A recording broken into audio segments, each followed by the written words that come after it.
Most people don't realize how often they treat themselves as less than they are. They shrink in conversations, apologize for existing, and give others the power to define their worth. The world doesn't always silence us. Many of us silence ourselves. Have you ever walked away from a moment and thought, "Why didn't I speak up? Why did I let that pass?" That quiet hesitation is the hidden sign of undervaluing yourself. And it's not harmless. It steals opportunities, weakens relationships, and keeps you living smaller than you were meant to.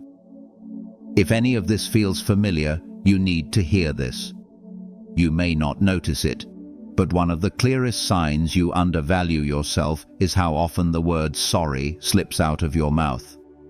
It happens when someone bumps into you and you instinctively apologize. It happens when you take up space, ask a question, or even when you've done nothing wrong at all. Over-apologizing becomes a reflex, a habit of putting yourself beneath others before anyone has even asked you to. On the surface, it seems polite, but underneath, it signals something deeper. The belief that your presence is a burden. Think about what this does over time. If you're always apologizing, you train yourself to see mistakes where there are none. You start to carry guilt for simply existing. And when you do make a real mistake, your apology doesn't carry the weight it should because it's already been diluted by endless, needless sorries. The Stoics would say that guilt should be reserved for true wrongdoing, not for the natural act of being human. To constantly apologize for breathing, moving, or speaking is to live with a shadow of unearned shame. Instead, try to notice when you say sorry and ask yourself, is this moment truly deserving of an apology? Often the answer is no. What it really needs is presence or gratitude or nothing at all. Saying thank you for waiting instead of sorry I'm late shifts the frame. It tells the other person you respect them while also respecting yourself. Remember this: your voice has a right to be heard, your body has a right to space, your soul has a right to peace. You don't owe the world endless apologies for simply being here. Another way undervaluing yourself shows up is in the quiet refusal to ask for what you truly need. You hold back your requests, your desires, your boundaries, because somewhere deep down you believe you don't deserve them. Maybe you've been told you're too demanding, too sensitive, too much. So instead of risking rejection, you settle for silence. But silence does not erase your needs. It only buries them, and buried needs have a way of turning into resentment. The Stoics often reminded us that nature itself has needs. The body requires food, water, and rest. The soul requires truth, dignity, and connection. To deny what is necessary is to live against nature. Marcus Aurelius wrote that we should not be ashamed to ask for what is natural, yet so many people would rather suffer quietly than risk being seen as inconvenient. In relationships, this means you let others' desires outweigh your own. At work, it means you take on tasks without the support or recognition you deserve. In life, it means you keep walking on half empty, convincing yourself you'll be fine. Think about what happens when you never ask. Opportunities pass you by.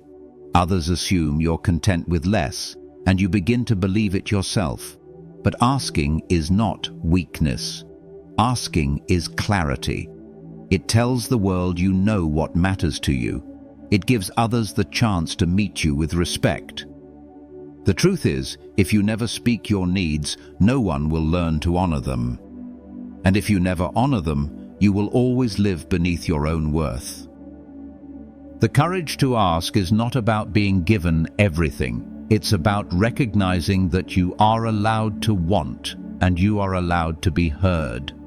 There is another quiet habit that reveals how little value you place on yourself, the way you dismiss your own achievements. Perhaps someone congratulates you on finishing a project and you respond with, "It was nothing." Or you meet a milestone you once dreamed of. But instead of celebrating, you quickly move on to the next thing. You downplay your effort, as if success is only real when it belongs to someone else. What you don't see is how this constant minimizing eats away at your sense of worth. Humility is noble, but what many call humility is often a disguise for self-doubt. True humility is seeing your accomplishments clearly, neither inflating nor diminishing them. But when you habitually brush aside your own victories, you teach yourself and others that your work is not worth recognition. Over time, this can make you invisible. People stop noticing what you bring because you have convinced them there is nothing to notice. And when you fail to acknowledge your progress, you rob yourself of the confidence that could carry you forward. The Stoics believed in truth, not false modesty. To deny what is real, whether it's pain or achievement, is to live out of balance. Seneca wrote that nothing is truly ours unless we recognize it as ours. Your achievements, small or large, are proof of your effort and your resilience. To ignore them is to ignore yourself. The next time someone praises your work, resist the urge to shrug it off. Try instead a simple, "Thank you, I worked hard on that." This is not arrogance, it is honesty. And honesty builds a life where your worth is no longer hidden in the shadows of your own dismissal. Another sign you are undervaluing yourself is when you allow others to take credit for what you have done. It may start small. You share an idea in a meeting and no one notices. A few minutes later, someone repeats it and suddenly it's brilliant. Or perhaps you put in hours of effort behind the scenes, but when the results appear, another person steps forward and accepts the praise. And you, instead of correcting the record, stay silent. You tell yourself it doesn't matter, that recognition isn't important. But deep down, it eats at you. When you let this pattern continue, you reinforce a dangerous belief that your work only matters when someone else claims it. The Stoics spoke often about justice, about giving each person their due. Allowing others to take your credit is an injustice against yourself. It is not prideful to claim what you have rightly done, it is truthful, and truth is the foundation of respect. When you hide behind silence, you teach others that your contributions can be overlooked without consequence. Over time, you become invisible in your own story. Standing up for your work does not require anger or aggression. It requires calm clarity. You can say, "Yes, I raised that point earlier," or "I'm glad the project turned out well. I put a lot into it." These words may feel uncomfortable at first, but they plant a seed of self-respect. And once you begin to honor your own effort, others will have no choice but to do the same. Remember this. If you keep surrendering your light to others, you will walk in shadows that were never meant to be yours. Your voice matters, your work matters, and it deserves to be recognized. There is a difference between seeking peace and fearing conflict. Many people mistake the two, and in doing so, they weaken themselves.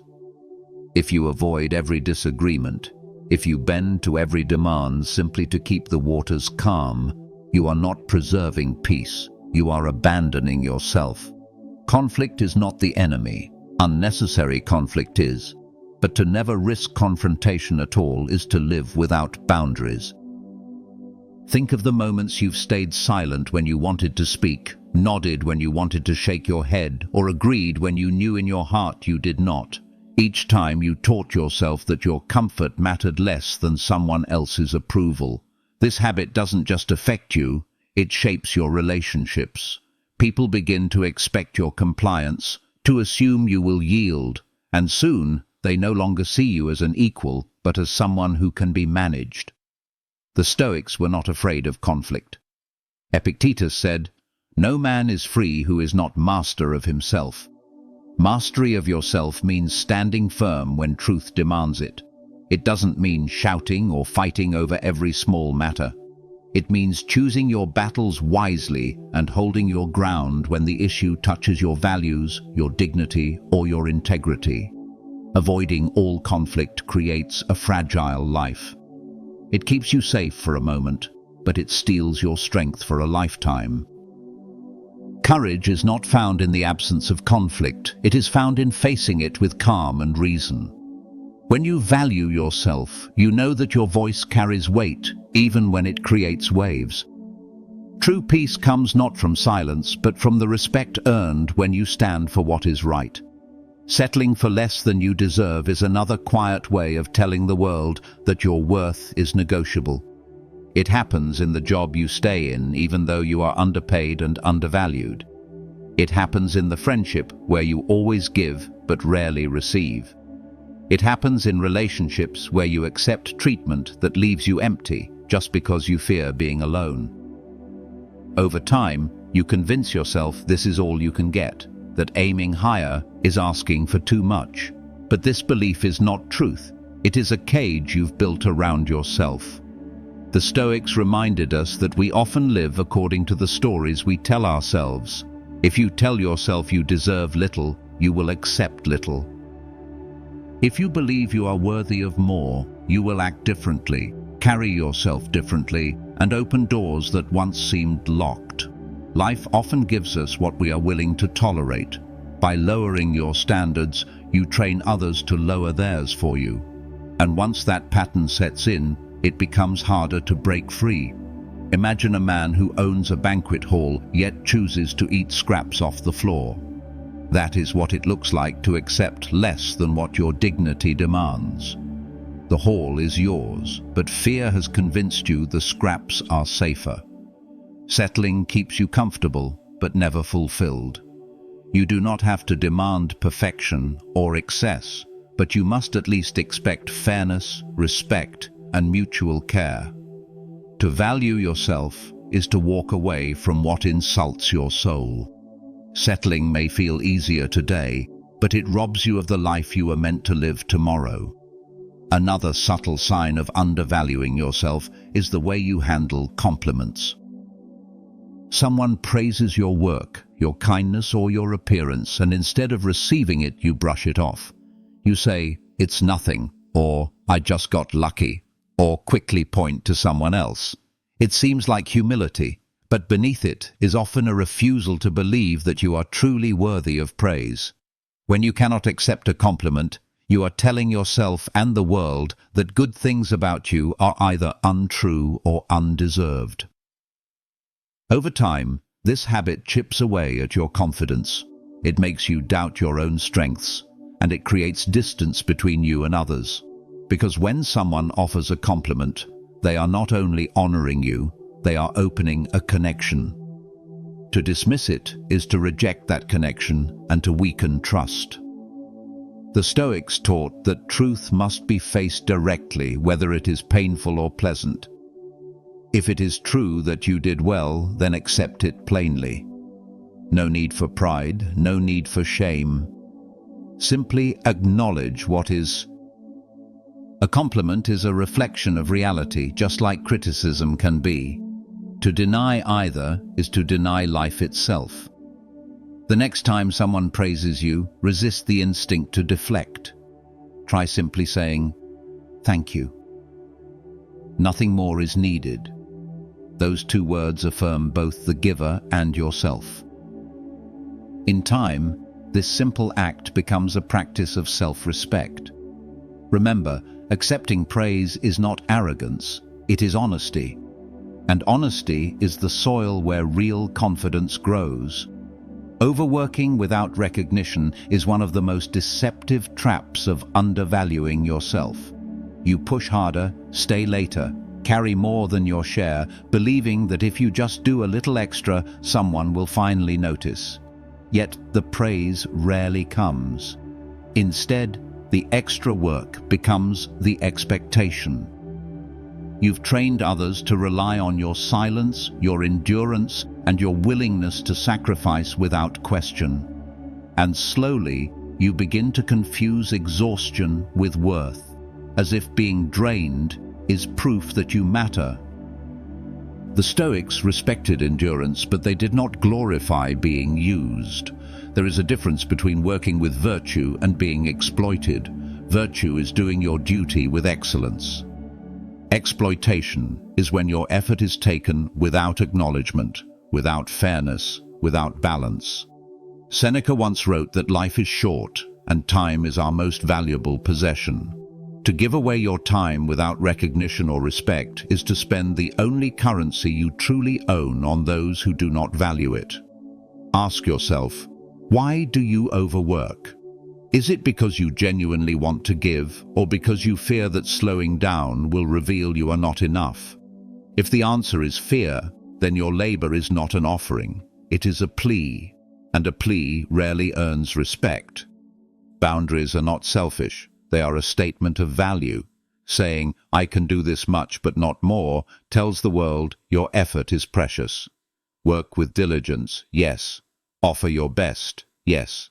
But do not confuse endless sacrifice with strength. And true strength is knowing your limits and honoring them. The moment you stop giving yourself away for free, you will discover that your value was never in how much you could endure, but in the quiet dignity of knowing your worth. Constant comparison is another way you diminish your own worth. You look at what others have achieved, how they look, what they own, where they are in life, and you measure yourself against them. Every time you come up short. No matter what you've done, it feels smaller beside their highlight reel. And without realizing it, you begin to live in a state of quiet envy, always chasing a version of yourself that looks more like someone else. The problem is that comparison steals the joy of what you already have. It blinds you to your progress and keeps you restless. You may not see how far you've come because your eyes are fixed on the horizon of someone else's path. The Stoics warned against this distraction. Marcus Aurelius wrote, "Don't waste the rest of your time worrying about other people unless it affects the common good." He understood that comparison wastes the one thing we can never regain: time. Every moment spent wishing you were them is a moment stolen from becoming who you could be. Consider this. A tree does not compare itself to the one next to it. It simply grows toward the light in its own shape and season. In the same way, your path is yours alone. Comparison is an illusion because no two lives can ever be weighed on the same scale.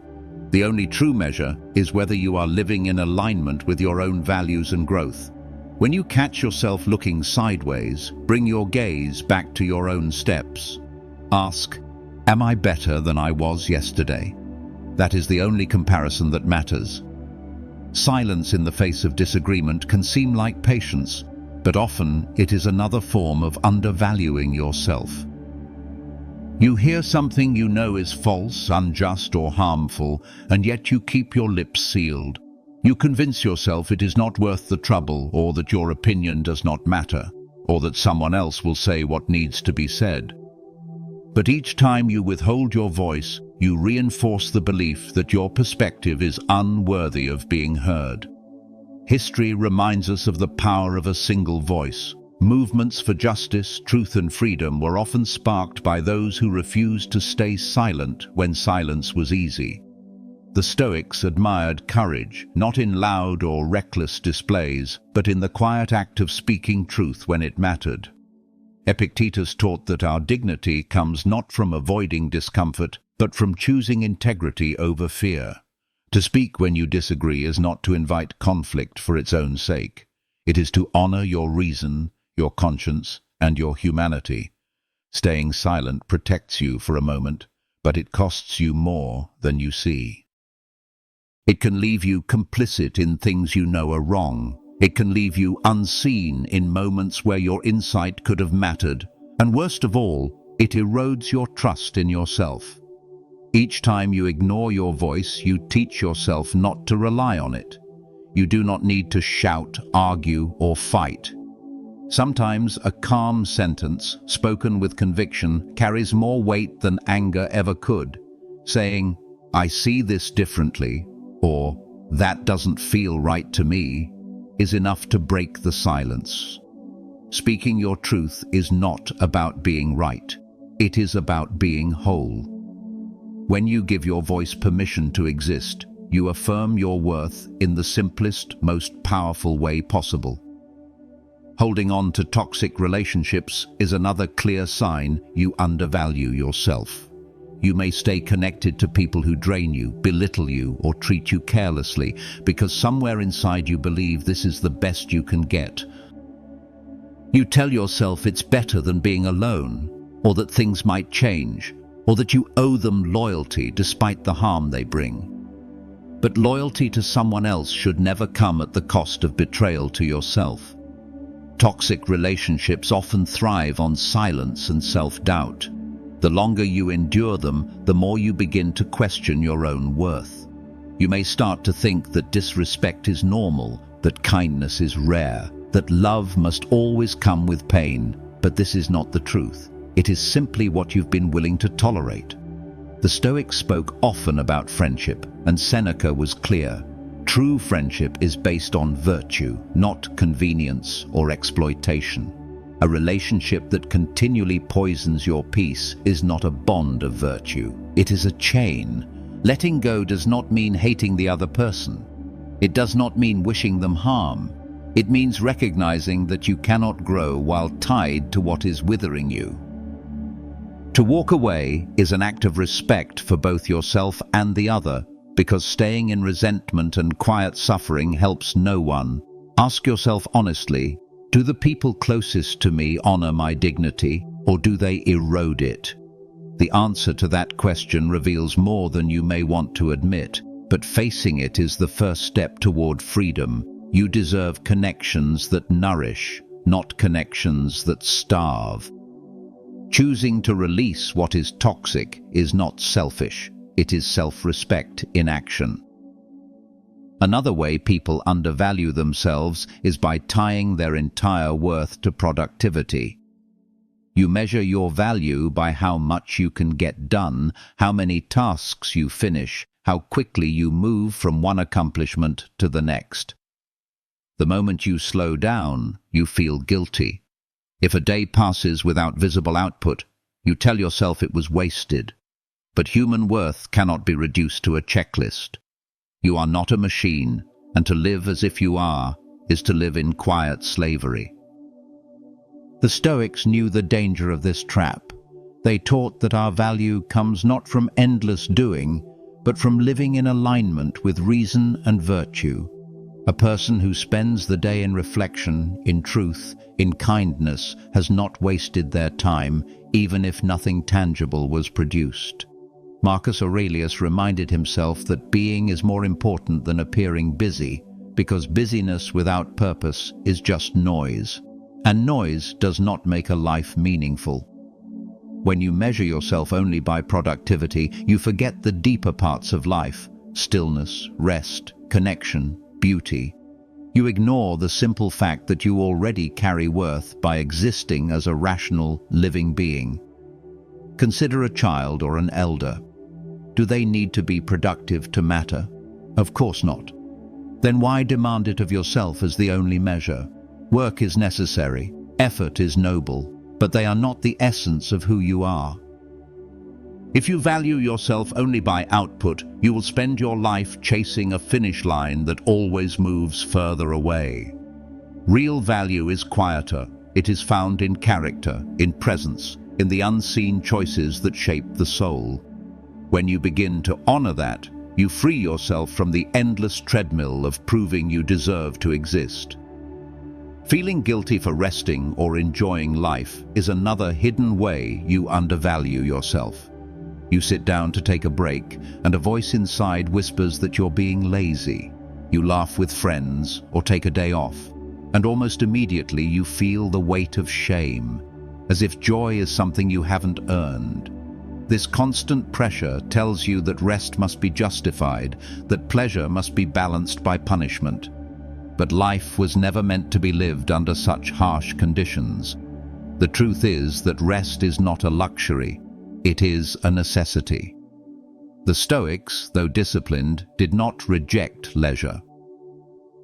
They valued moments of reflection, of walking in nature, of conversation and stillness. Seneca wrote that true rest is not idleness, but a chance to return to yourself, to gather strength for what lies ahead. To deny yourself this is to run endlessly on empty, mistaking exhaustion for virtue. The same is true for joy. Enjoying life's simple pleasures, food, beauty, friendship, art, is not weakness. It is part of being fully human. When you feel guilty for experiencing these things, it shows you believe your worth is only tied to struggle. You think you must pay for every smile with sweat and sacrifice. But joy needs no justification. It is a sign that life is still flowing through you, that you have not forgotten the gift of being alive. Rest does not mean you are lazy. Joy does not mean you are careless. They mean you are alive, and that you respect yourself enough to embrace the fullness of living. To rest without guilt and to enjoy without shame is to finally say, I am enough as I am. Another way undervaluing yourself reveals itself is in the constant doubt of your own judgment. You hesitate to make decisions, always looking for someone else's opinion before you trust your own. You second-guess even the smallest choices, fearing you will get it wrong. And when others speak, you assume they must know better, even if your instincts tell you otherwise. Living this way is exhausting, because it teaches you to lean on everyone but yourself. The Stoics taught the importance of the inner citadel, a fortress within, built on reason and self-trust. They believed that every human being carries the capacity for sound judgment, if only we listen to it. When you ignore your inner voice, you hand over your freedom, you let others dictate your path, and soon you find yourself walking roads you never wanted to travel. Trusting your judgment doesn't mean you will always be right. It means you accept that mistakes are part of learning, and that wisdom grows from experience, not from avoiding risk. Think about what happens when you always defer to others. You weaken the very muscle that makes you capable of leading your own life. Each time you doubt yourself, you reinforce the belief that your reasoning cannot be trusted. But the truth is, no one else knows your values, your heart, and your circumstances the way you do. To trust yourself is to respect yourself. Start small. Make a choice without asking anyone first. Stand by it. Notice what it feels like to honor your own voice. In time, this practice builds confidence that no one can take from you. Self-trust is not arrogance. It is a quiet affirmation that your mind, too, is worthy of guiding your life. One of the final and most damaging signs of undervaluing yourself is the inability to say no. You find yourself agreeing to things you do not want to do, giving time you cannot spare, carrying burdens that are not yours. You say yes because you fear rejection, disappointment, or conflict. And in the process, you slowly disappear under the weight of other people's expectations. Each untrue yes chips away at your integrity. It teaches you that other people's comfort matters more than your own well-being. It leaves you resentful, exhausted, and quietly bitter. You may tell yourself you're being kind, but kindness given at the expense of your own dignity is not kindness, it's surrender. The Stoics would remind us that a life lived without boundaries is not a life lived freely. To value yourself, you must recognize that your time, energy, and presence are not infinite, and they are not owed to everyone. Saying no does not make you selfish, it makes you clear. It draws a line that tells the world, I respect myself enough to protect what matters. Think of a tree. It cannot grow tall and strong if it allows every passerby to strip away its branches. In the same way, you cannot thrive if you give away every part of yourself to please others. The power of no is simple but profound. It is a full sentence. It requires no apology, no explanation beyond what you choose to give. Each time you say no when it matters, you reclaim a piece of yourself. And in that act, you remind both the world and yourself that your worth is not measured by how much you can give away, but by how firmly you stand in your own truth. If you recognized yourself in these signs, don't let it end here. Start small. Choose one area where you'll stop undervaluing yourself and make a change today. Respect your voice, your time, and your worth. And if this message spoke to you, subscribe for more Stoic-inspired wisdom to guide your journey.